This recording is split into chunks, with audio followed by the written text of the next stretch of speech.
एक त्या रायगडावर एक त्या रायगडावर एक त्या रायगडावर एक त्या चौदार तळ्यावर एक त्या चौदार तळ्यावर एक त्या चौदार तळ्यावर निजला तो चैत्यभूमीवर निजला तो चैत्यभूमीवर अफाट जनसागर घेऊन दर्शन देई मानवंदना महानिर्वाण दिनी त्यांना देई मानवंदना महानिर्वाण दिनी त्यांना. कारण असं घडविलं त्यांनी जे संविधान जे घडवले राजपाट 16व्या शतकात छत्रपती शिवाजी महाराजांनी.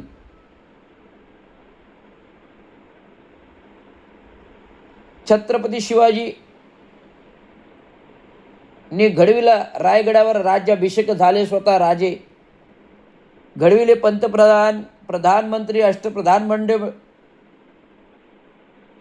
तेच डॉक्टर महापुरुषांनी महामानवांनी पेन आणि कागद घेऊन आणले संविधानाने.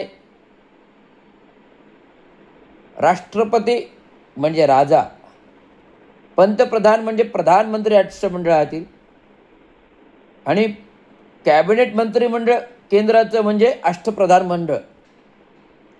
हे सर्व संविधानिक घटनेनुसार बसवलं. म्हणून आज आपलं राष्ट्र एकसंघ आहे, एकजूट आहे, एक भावना आहे, एक दिल, एक समाज, एक समानता आहे. आज जागतिक पातळीवरती जो असा कोणी घडवलं नाही असं संविधान डॉक्टर बाबासाहेब आंबेडकरांनी घडवलं. त्यांना आत्ता जागतिक पातळीवर त्यांचा मान सन्मान संविधानाला आहे. डॉक्टर महामानव पुरुषाला बाबासाहेबांना आहे. जगाच्या पाठीवर सर्वात जास्त पुतळे जगात कोणाचे आहेत तर डॉक्टर महामानव बाबासाहेब आंबेडकरांची आहे. लंडनमध्ये त्यांचं महाल आहे, राजभवन आहे. असे ते महामानव विद्याने विद्वनाने विद्याने विनवे शोभते, विद्याने होती विद्या वाढतीने आणि विद्याने विद्या घडते, त्यातून घडते संविधान. असे ते महान संविधानाचे विभूते घडविते महामानव डॉक्टर बाबासाहेब आंबेडकर. आंतरराष्ट्रीय स्तरावर बहुमान मिळवणारे, बहुमान देणारे आंतरराष्ट्रीय देशामध्ये लोक आहेत. आणि आपल्या देशात केंद्रामध्ये हे चोराचं सरकार, केंद्रीय अशा या पुरुषाचं 588च्या खासदारांसमोर अपमान होतो, जळजळीत अपमान होतं. माझ्यासारखा तिथे खासदार मंत्री असता तर 2 कानफडत वाजून मंत्रिमंडळाला लात मारली असते आणि बाहेर आला असता.